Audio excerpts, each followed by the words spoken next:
नमस्कार दोस्तों, मैं आपका स्वागत करता हूं मेरे इस YouTube चैनल पर। दोस्तों, आज हम एक बहुत ही महत्वपूर्ण विषय पर यह वीडियो आपके समक्ष लेकर आए हैं। आप सभी जानते हैं कि देश में केंद्रीय विद्यालय संगठन, नवोदय विद्यालय संगठन और एकलव्य आदर्श आवासीय विद्यालय अपनी प्रतिष्ठित स्थिति में हैं। अभी हाल ही में इन शैक्षणिक संस्थाओं के माध्यम से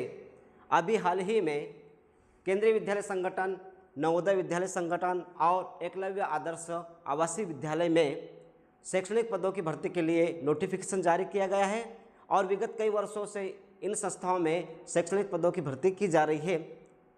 आप और हम अच्छी तरह जानते हैं कि हमारे देश में बीएड करने वालों की संख्या में लगातार बढ़ोतरी हो रही है और हम यह संख्या लाखों करोड़ों में कह सकते हैं। बीएड करने वाला अभ्यर्थी इस आस में बीएड करता है कि भविष्य में उसे इन महत्वपूर्ण शैक्षणिक संस्थाओं में जॉब करने का अवसर मिलेगा, वह अपने परिवार और समाज के लिए कुछ अच्छा करने का प्रयास करेगा।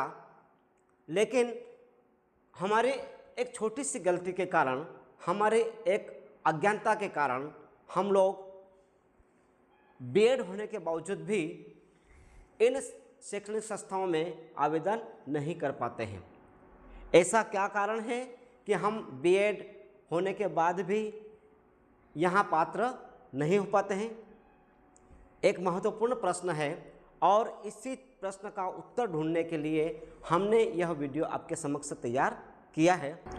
यदि आप लोगों को मेरा यह वीडियो पसंद आए तो आप इसे लाइक करें, शेयर करें और सब्सक्राइब करें।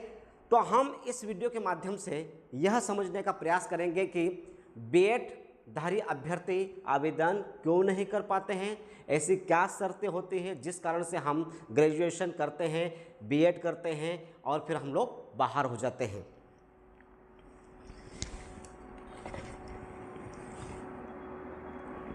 थोड़ा सा हम लोग देख लें कि केंद्रीय विद्यालय संगठन और नवोदय विद्यालय संगठन का एक संयुक्त विज्ञापन जारी किया गया है रिक्रूटमेंट के लिए और इसी प्रकार से एकलव्य आदर्श आवासीय विद्यालय ने भी अभी हाल ही में एक रिक्रूटमेंट के लिए नोटिफिकेशन जारी किया है।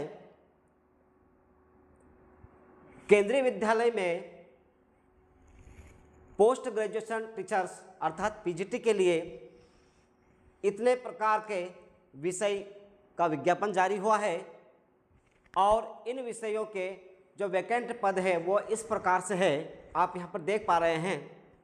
और इसी प्रकार से केंद्रीय विद्यालय में ही ट्रेनिंग ग्रेजुएट टीचर्स अर्थात टीजीटी के लिए भी इतने विषय पर भर्ती की जानी है और पूरी वैकेंसीज इस प्रकार की है, इतने वैकेंट्स पद है अलग अलग कैटेगरी के हिसाब से। आप जो देख पा रहे हैं वह केंद्रीय विद्यालय संगठन की वैकेंसी का है, पीजीटी और टीजीटी का विज्ञापन जिसमें ये पद दर्शाए गए हैं।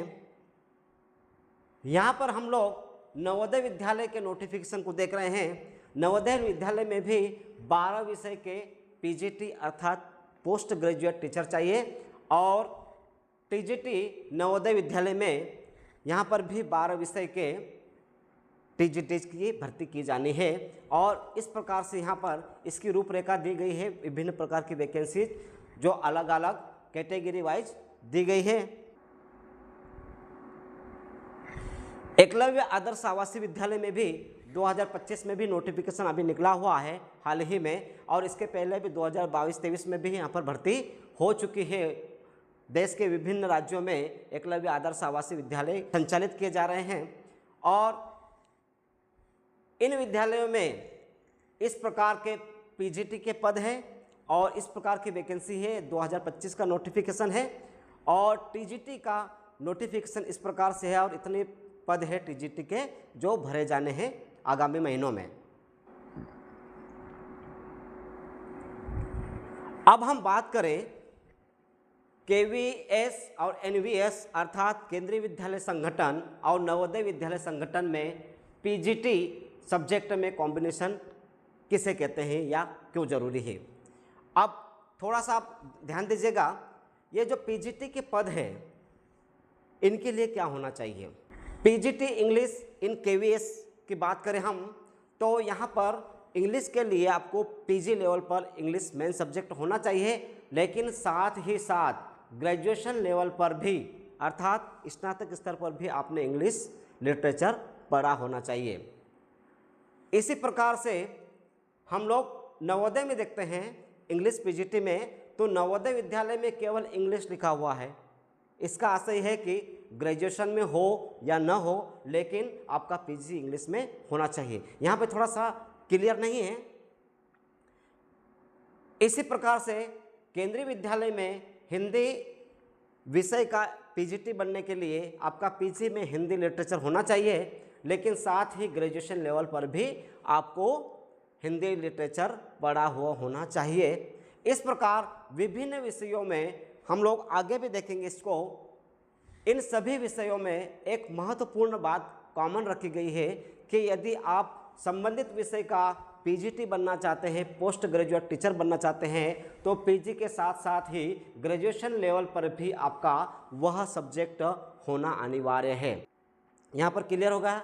ऐसा नहीं है कि आप बीएससी करने के बाद पीजीटी इकोनॉमिक्स से बन जाए, वहाँ पर आप पात्र नहीं होंगे, या फिर कॉमर्स के बाद आप एमए इंग्लिश से बनना चाहते हैं, वहाँ पर भी आप पात्र नहीं होंगे। तो यहाँ पर स्पष्ट कर दिया गया है केंद्रीय विद्यालय और नवोदय विद्यालय ने कि यदि आप पीजीटी किसी विशेष सब्जेक्ट में बनना चाहते हैं तो वह सब्जेक्ट आपके ग्रेजुएशन लेवल पर भी होना चाहिए। इस प्रकार जब हम लोग ग्रेजुएशन लेवल पर या पीजी लेवल पर जाते हैं तो हमें इन चीज़ों का महत्वपूर्ण ध्यान रखना पड़ता है कि कहाँ पर हम पात्र हो पाएंगे और कहाँ पर पात्र नहीं हो पाएंगे। ये कॉम्बिनेशन जो है पीजीटी का, ये एकलव्य आदर्श आवासीय विद्यालय के कॉम्बिनेशन का है। यहाँ पर भी लगभग वैसी ही शर्तें हैं जैसे केंद्रीय विद्यालय संगठन या नवोदय विद्यालय संगठन की है। मतलब पीजीटी इंग्लिश और हिंदी के लिए तो आपको पीजी लेवल पर संबंधित सब्जेक्ट होना चाहिए। यहाँ पर ग्रेजुएशन की शर्त नहीं है, लेकिन बाकी सब्जेक्ट में आप देख पा रहे होंगे कि बाकी सब्जेक्ट में भी आपका ग्रेजुएशन लेवल पर वह सब्जेक्ट होना चाहिए जिस सब्जेक्ट के लिए आप पीजीटी बनने की पात्रता रखते हैं। अब हम बात करते हैं मैथमेटिक्स, साइंस और सोशल साइंस की। ये जो तीन सब्जेक्ट है, यहाँ पर कई विद्यार्थी या अभ्यर्थी सब्जेक्ट कॉम्बिनेशन की वजह से बीएड होने के बावजूद भी बाहर हो जाते हैं। सबसे पहले हम बात करें टीजीटी मैथमेटिक्स की, तो इसमें क्या कंडीशन होती है और सब्जेक्ट कॉम्बिनेशन किस प्रकार है। आपका मैथमेटिक्स जो है वो मेन सब्जेक्ट के रूप में या इलेक्टिव में होना अनिवार्य है। इसके बाद आपका फिजिक्स 1 ईयर या 2 सेमेस्टर में होना चाहिए। इसके बाद 1 out of chemistry, electronics, computer science, statics. इसका आशय यह है कि आपको मैथमेटिक्स का पीजीटी बनना है तो आपका फिजिक्स तो होना ही होना चाहिए, साथ ही 1, 2, 3, 4 इसमें से भी एक कोई सा सब्जेक्ट आपका होना चाहिए। इसी प्रकार हम लोग टीजीटी साइंस की बात करें तो साइंस में सब्जेक्ट का कॉम्बिनेशन किस प्रकार से है, इसे भी हम लोग देखें। यदि अभ्यर्थी बायोलॉजी या लाइफ साइंस से टीजीटी बनना चाहता है तो उसके पास सब्जेक्ट का कॉम्बिनेशन इन मेन सब्जेक्ट के अलावा केमिस्ट्री या जूलॉजी और बॉटनी 2 में से एक होना चाहिए। बॉटनिक सब्जेक्ट आपका यदि मेन है तब आपको साथ में केमिस्ट्री और जूलॉजी होना चाहिए। अब जूलॉजी आपका मेन सब्जेक्ट है तो आपको केमिस्ट्री के साथ बॉटनी होना चाहिए। यहाँ पर कई विद्यार्थी ऐसे होते हैं जो बीएससी प्लान करते हैं, बीएससी विद कंप्यूटर करते हैं, वो विद्यार्थी यहाँ से इस टीजीटी साइंस की क्राइटेरिया से बाहर हो जाते हैं। इसके बाद सोशल साइंस की बात करते हैं। सबसे ज़्यादा विद्यार्थी हमारे देश में सोशल साइंस को ही पढ़ते हैं और सबसे ज़्यादा विद्यार्थी ऐसे हैं जो सोशल साइंस को लेकर बीएड की डिग्री भी प्राप्त करते हैं और इसी आस में वे लोग स्नातक और बीएड करते हैं कि भविष्य में हमें अच्छे प्रतिष्ठित शैक्षणिक संस्थाओं में मौका मिलेगा। अब हम टीजीटी सोशल साइंस की बात करें। सोशल साइंस टीजीटी में हम देखें तो कैंडिडेट के पास 2 सब्जेक्ट ऐसे होना चाहिए जिसमें हिस्ट्री और geography, economics and political science होना चाहिए और इसमें से एक या तो इतिहास हो या ज्योग्राफी होना चाहिए।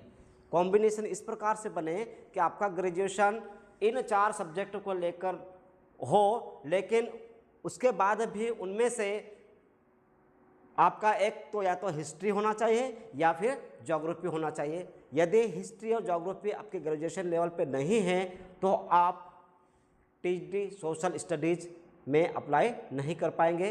पहले इसे सोशल साइंस कहते थे, अब इसे सोशल स्टडी कहने लगे हैं। इस प्रकार सब्जेक्ट कॉम्बिनेशन का मैच न हो पाने के कारण बहुत सारे अभ्यर्थी बीएड डिग्री होने के बावजूद भी कॉम्पिटिशन से बाहर हो जाते हैं और इन महत्वपूर्ण शैक्षणिक संस्थाओं में अप्लाई नहीं कर पाते हैं। अब इम्पोर्टेंट बात यह है, भविष्य में जब भी आपका कोई परिचित या आपका कोई सगा संबंधी हो जो ग्रेजुएशन कर रहा हो तो इन कॉम्बिनेशन को ज़रूर ध्यान में रखकर उनको ग्रेजुएशन करवाए, इसके बाद उनको बीएड करवाए। यदि इस प्रकार का कॉम्बिनेशन नहीं होता है तो भविष्य में हो सकता है कि अन्य शैक्षणिक संस्थाओं में भी ये कॉम्बिनेशन सब्जेक्ट कॉम्बिनेशन लागू हो जाए, तो भविष्य में हमारा ग्रेजुएशन करने का कोई मतलब नहीं रह जाएगा। ध्यान दीजिएगा, सब्जेक्ट कॉम्बिनेशन ग्रेजुएशन लेवल पे, पीजी लेवल पर भी बहुत अनिवार्य है। 12वीं पास होने के बाद जब ग्रेजुएशन लेवल पे आप किसी भी स्ट्रीम में जाए तो सब्जेक्ट कॉम्बिनेशन ज़रूर देख लें जिसमें कि जॉब अपॉर्चुनिटी उपलब्ध हो। धन्यवाद।